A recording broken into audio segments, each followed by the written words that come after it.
Changes in reading habits. What are the implications of the way we read today? Look around on your next plane trip. The iPad is the new pacifier for babies and toddlers.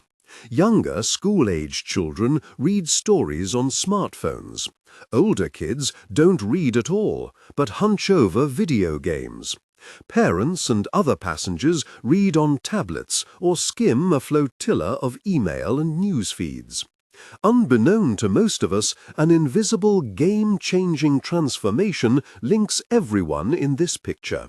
The neuronal circuit that underlies the brain's ability to read is subtly, rapidly changing, and this has implications for everyone, from the pre-reading toddler to the expert adult. As work in neurosciences indicates, the acquisition of literacy necessitated a new circuit in our species' brain more than 6,000 years ago. That circuit evolved from a very simple mechanism for decoding basic information, like the number of goats in one's herd, to the present highly elaborated reading brain. My research depicts how the present reading brain enables the development of some of our most important intellectual and affective processes: internalized knowledge, analogical reasoning and inference, perspective-taking and empathy, critical analysis and the generation of insight. Research surfacing in many parts of the world now cautions that each of these essential deep reading processes may be under threat as we move into digital-based modes of reading. This is not a simple binary issue of print versus digital reading and technological innovations. As MIT scholar Sherry Turkle has written, we do not err as a society when we innovate, but when we ignore what we disrupt or diminish while innovating.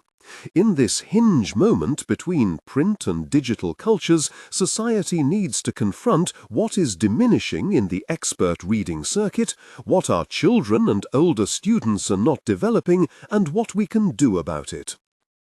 We know from research that the reading circuit is not given to human beings through a genetic blueprint like vision or language. It needs an environment to develop. Further, it will adapt to that environment's requirements, from different writing systems to the characteristics of whatever medium is used. If the dominant medium advantages processes that are fast, multitask-oriented, and well-suited for large volumes of information, like the current digital medium, so will the reading circuit. As UCLA psychologist Patricia Greenfield writes, the result is that less attention and time will be allocated to slower, time-demanding deep reading processes.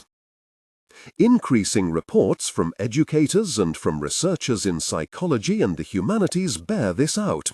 English literature scholar and teacher Mark Edmondson describes how many college students actively avoid the classic literature of the 19th and 20th centuries in favor of something simpler, as they no longer have the patience to read longer, denser, more difficult texts. We should be less concerned with students' cognitive impatience, however, than by what may underlie it: the potential inability of large numbers of students to read with a level of critical analysis sufficient to comprehend the complexity of thought and argument found in more demanding texts. Multiple studies show that digital screen use may be causing a variety of troubling downstream effects on reading comprehension in older high school and college students. In Stavanger, Norway, psychologist Anne Mangan and colleagues studied how high school students comprehend the same material in different mediums. Mangan's group asked subjects questions about a short story whose plot had universal student appeal. Half of the students read the story on a tablet, the other half in paperback. Results indicated that students who read on print were superior in their comprehension to screen-reading peers, particularly in their ability to sequence detail and reconstruct the plot in chronological order. Ziming Liu from San Jose State University has conducted a series of studies which indicate that the new norm in reading is skimming, involving word spotting and browsing through the text. Many readers now use a pattern when reading in which they sample the first line and then word spot through the rest of the text. When the reading brain skims like this, it reduces time allocated to deep reading processes. In other words, we don't have time to grasp complexity, to understand another's feelings, to perceive beauty, and to create thoughts of the reader's own. The possibility that critical analysis, empathy, and other deep reading processes could become the unintended collateral damage of our digital culture is not a straightforward binary issue about print versus digital reading. It is about how we all have begun to read on various mediums, and how that changes not only what we read, but also the purposes for which we read. Nor is it only about the young. The subtle atrophy of critical analysis and empathy affects us all equally.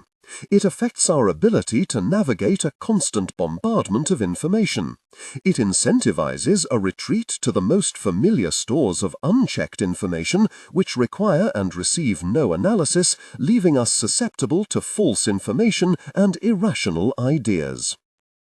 There's an old rule in neuroscience that does not alter with age. Use it or lose it. It is a very hopeful principle when applied to critical thought in the reading brain because it implies choice. The story of the changing reading brain is hardly finished.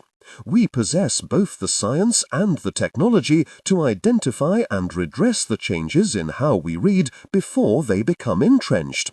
If we work to understand exactly what we will lose alongside the extraordinary new capacities that the digital world has brought us, there is as much reason for excitement as caution.